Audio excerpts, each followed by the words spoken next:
Yeah, baseball guy all day. Yeah. All right. Here's Dan to tell you how much he doesn't like you. Jared, good seeing you. It's not true what he says about you. It's not that I don't like you at all. He's with us on behalf of DirecTV. I, in fact, like that Jared is part of the new changing of baseball because we were talking before the show.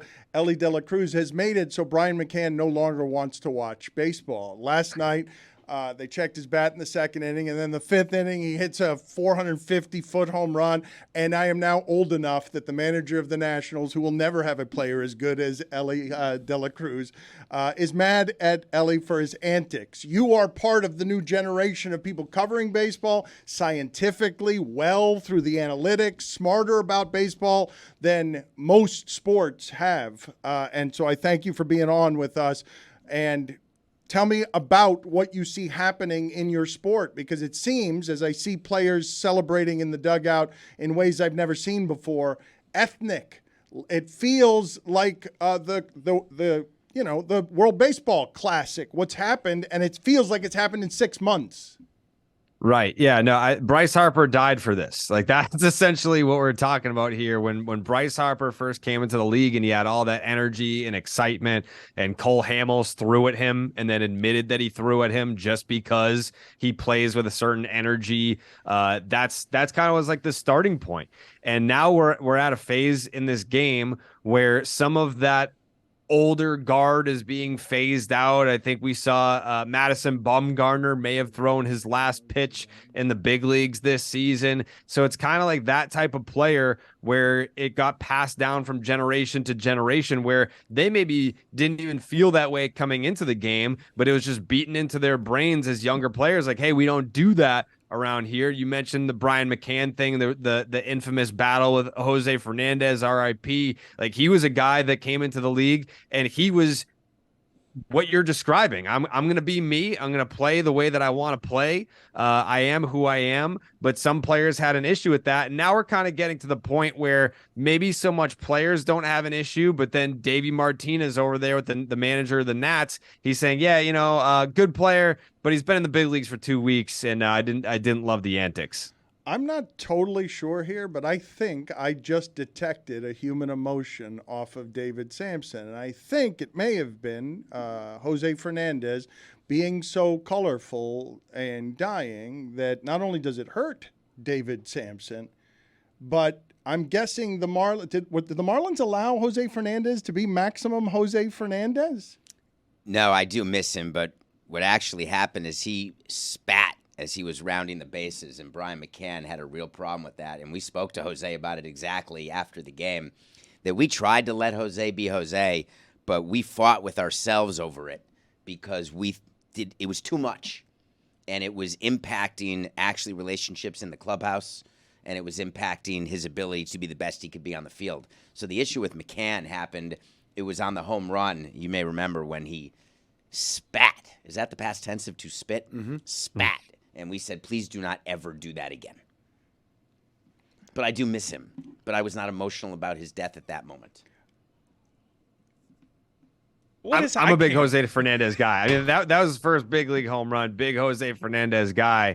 That was, I mean, Brian McCann was one of those older guard. Like, he gets in these spats with more than just Jose Fernandez. But yeah, he was one of my favorite pitchers of all time. Jared, I'm sorry. Mike, what just happened there? Hold on, Jared. My apologies for interrupting you. I miss him too. No, everything about that was weird. How you presented it. Jose Fernandez being colorful and dying. Everything about that was weird. And it's two guys, given today's show, I guess you're trying to feel out your feelings, and it's just weird. It's not saying a lot for men right now. Men. I felt like you were crushed while we were talking. He mentioned Jose Fernandez, and I saw you slump in your seat. Welcome, Jared. It's always like this. It's always like this. Jared. Jared, are you made insane when Stephen A. Smith is on ESPN yelling and screaming about Anaheim is irrelevant? Anaheim the Los Angeles Angels of Anaheim. They play in Anaheim. They'll never matter, and you're watching a criminal underappreciation in your sport of a superstar who is a better athlete than anywhere in sports. That Shohei Ohtani is doing something that defies human description, and he's not being paid enough attention to because they can't win. I had to sit on the fence on this one, which I hate doing. I don't like to be like, well, I can see it from this side and I can also see it from that side. But that's essentially where I landed on it was, hey, I get why people are upset that Stephen A. Smith is talking about the Angels. And like, nothing that he said was incorrect, but it wasn't well received within baseball circles because they know that Stephen A. Smith doesn't actually care about baseball. I think the last time that we heard Stephen A. have a baseball take that went viral was when he said that Shohei Ohtani can't be the face of baseball because he doesn't speak English. And that was I think that's right when I landed in Denver for the All-Star game in 2021. So it's right around this time of the year Stephen A. will chime in. So it's like, yeah, what you said wasn't wrong. People don't actually care about the Angels. They care about Mike Trout. They care about Shohei. And then I even got accused of gatekeeping. They're like, oh, you're gatekeeping who can and can't talk about baseball. I'm not saying Stephen A. can't. And to sitting on the fence part, baseball needs that exposure. Like, you know, if you're talking about baseball on a national stage, that's great. That's always a good thing for the sport. I was more just explaining, you know, baseball fans, they want baseball opinions from people that actually know baseball. And I don't think that Stephen A. fits in that category. So that's why people were so resistant to hearing it. But it's to the benefit of our sport if people would not receive Stephen A. Smith that way. His platform is such that inside league offices, you want Stephen A. Smith, however bad the take is, however That's much crazy to me. It honestly is nuts to me that baseball is in a position where they have to beg a national show to talk about it. How many times we begged John Skipper to do something better with our sport through ESPN? Begged, and he would have none of it. So the fact that Stephen A. Smith would take a minute, however misguided it may be, the only hope is that eventually he will be able to have better takes. But as we talked about, maybe there's no such thing as better takes anymore. Our CEO is responsible for killing baseball because it didn't used to be that nationally where you're begging. It wasn't even 15 years ago where you got to beg to be on. I mean, why would baseball care whether they're on First Take or not 15 years ago?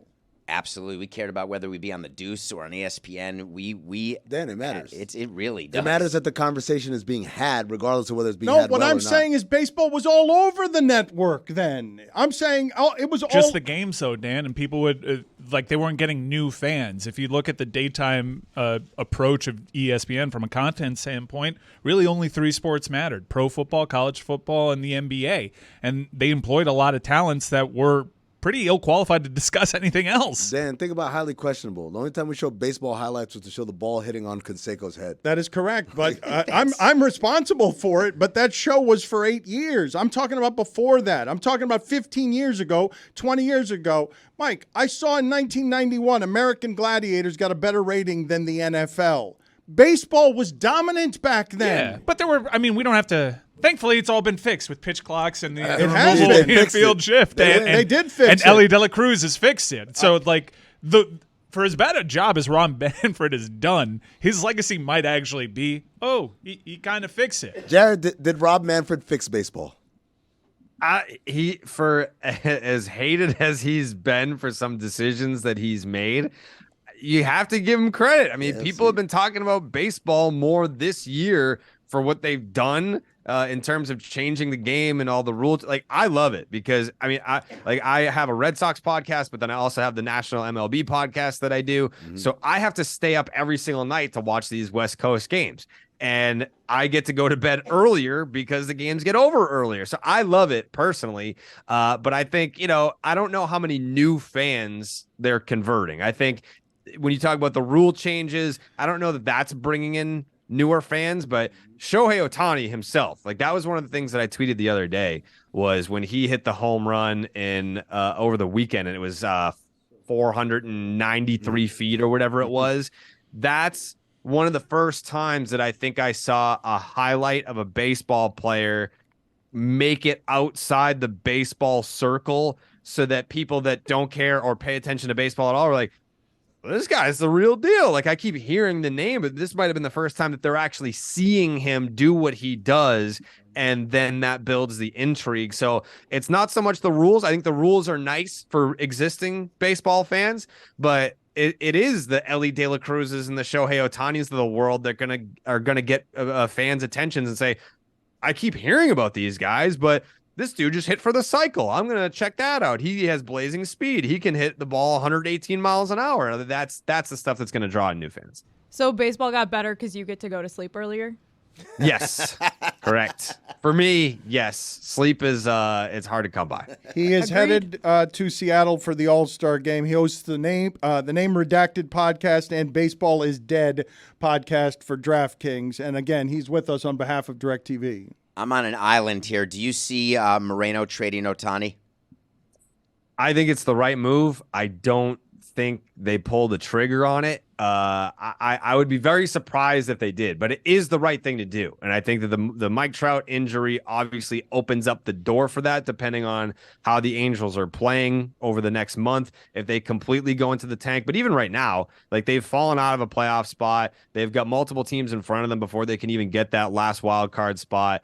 I know that it would be no baseball executive has ever been in that position to have to trade a player like this ever in the history of the sport. Like, you can go back to Babe Ruth, but it's like Babe Ruth didn't pitch and hit at the same time. There is no comparison for what Shohei Ohtani is and what he means to not just the Angels, but the sport of baseball. I would still do it. I just don't think that it's a lose-lose, because you're either waving the white flag saying our season's over, or you're trading the maybe the most influential player to ever live, or you're looking at it where 5 years, 6 years down the line, you're still going to be criticized for the return that you get on that player, because wherever Ohtani signs, and it's not going to be the Angels, he's going to go on to have this Hall of Fame career, and he'll go into the Hall of Fame wearing the hat of the team that he goes to next. And you'll be looking at this package that you got for a 3-month rental, and that's going to be scrutinized, and that's going to define your career as a baseball executive. And it's never going to become some sort of package or return that was worth giving up that. I have no idea what you're referring to. Jared, thank you for being on with us. Giancarlo Stanton is not this. He is not this. No. Miguel Cabrera is Cabrera not was. this either. Well, no, not on this. one side of the not this. deal. Not Yeah, this. Dontrell Willis, good return.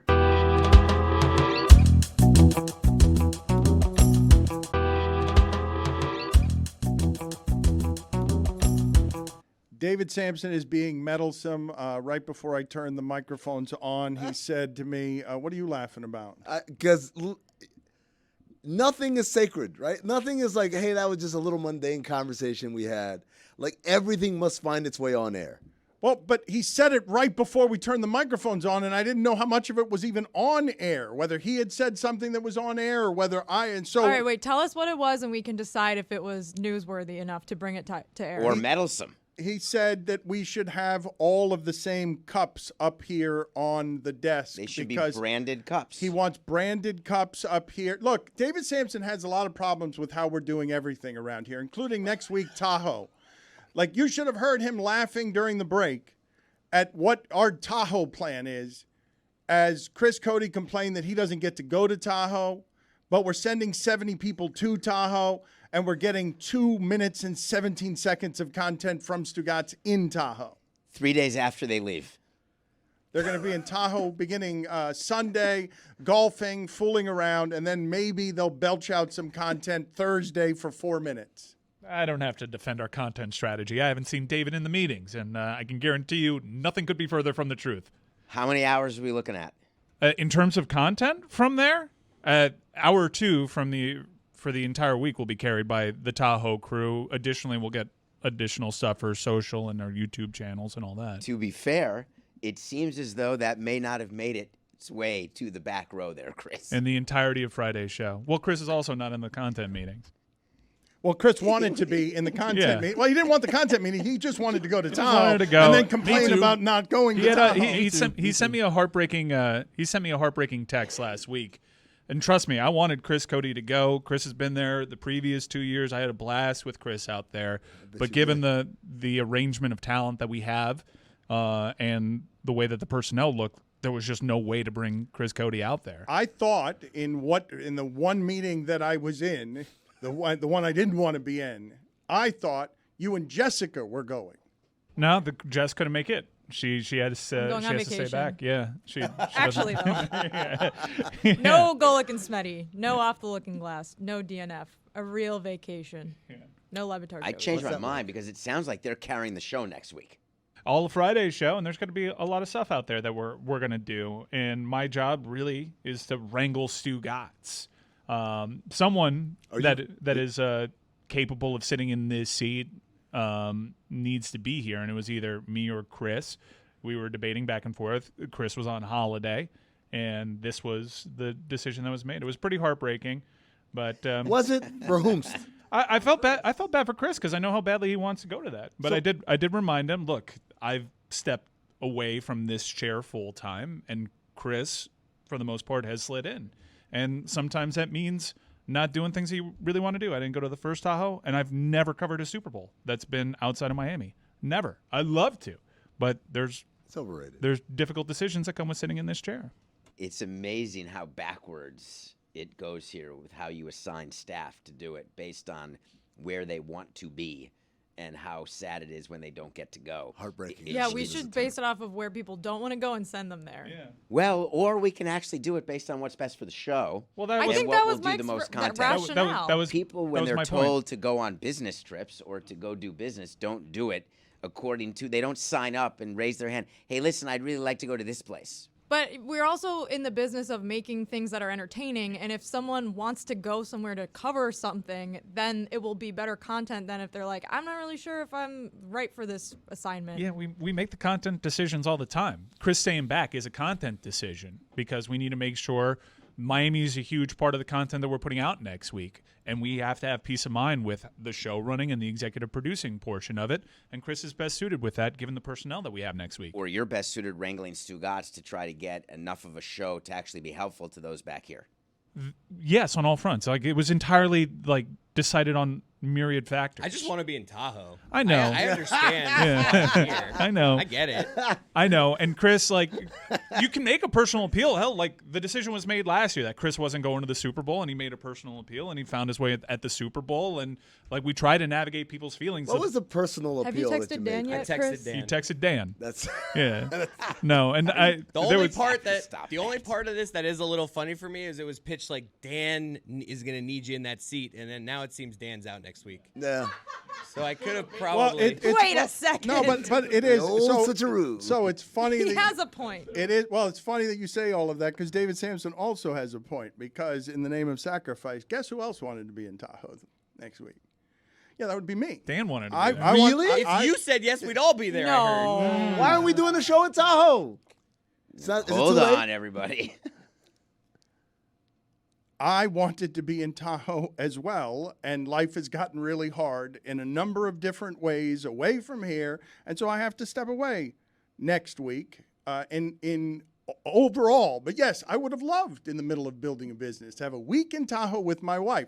So I'm sorry, Chris Cody, that you can't go. I wanted You us should be. all to go and was looking at private planes. I so badly wanted to go. A PP. Even though it goes against my every environmental my every principle environmentally. I didn't think But you were on the website. Tahoe. No, my assistant was. Tahoe was going to be all of us, but if I can't go, PJs for everyone. Well, we just put everybody on a PJ, and then we would have felt more morally And we all wear conscious PJs. about everything. Everyone's got to be their own PJ, Okay, though, right? Tahoe, it's a miracle that Tahoe is even happening, honestly, considering all the twists and turns. And it really, I don't even know if this is all for air or even entertaining. But trust me, this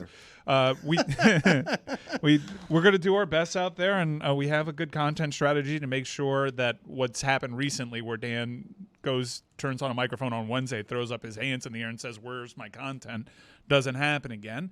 And that's what my main focus is out there. Make sure that we put out something that we're all proud of, including Dan.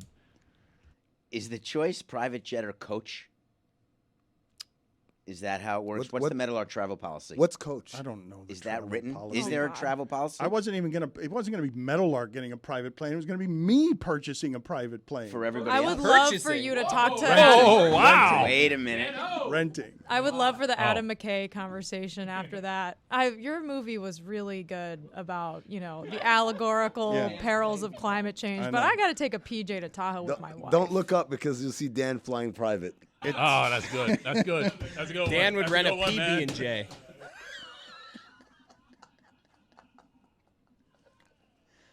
It's another fat joke. Give it to him. Give it to him. And he's hiding again. Give it up. Can we get the Michael Rubin party video going, please? I'd like to see. I would like to see all of these celebrities wearing white, getting, showing you $100,000 watches.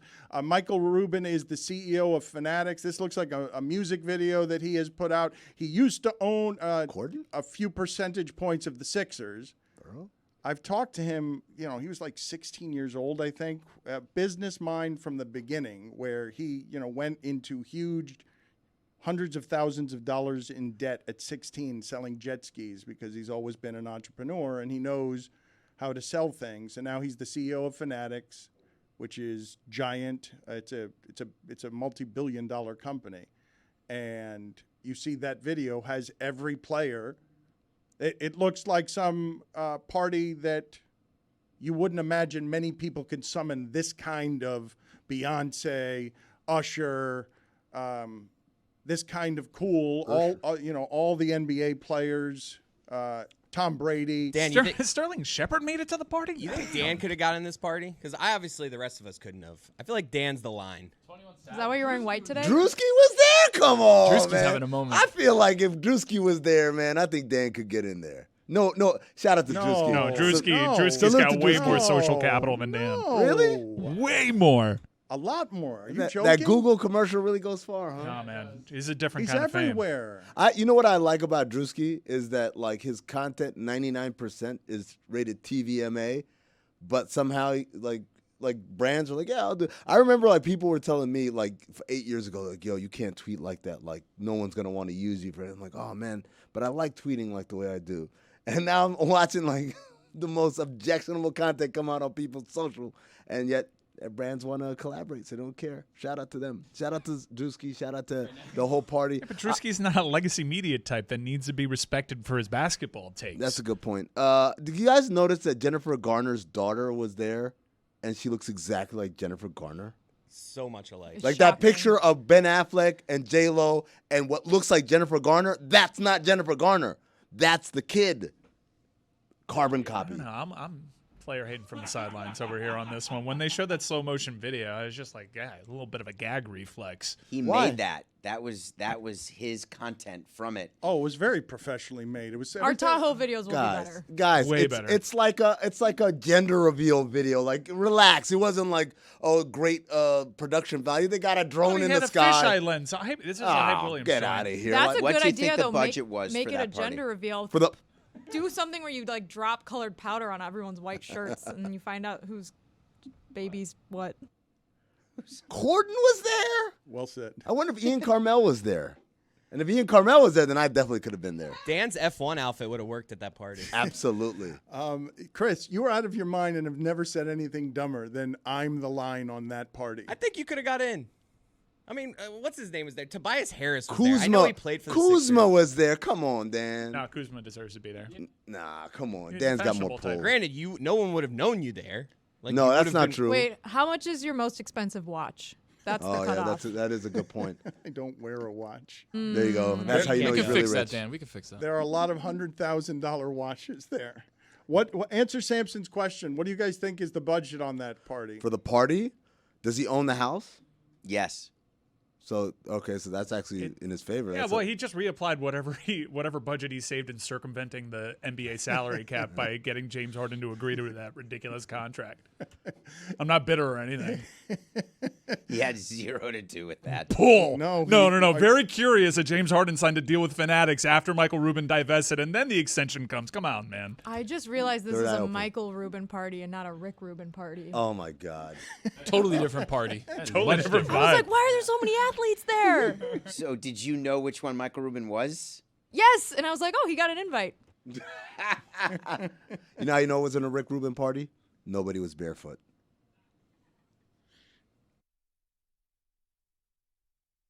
Dan would have gone if it was a Reuben sandwich party. There we go. Keep that in. Yes. Keep it in. Yes. We're keeping it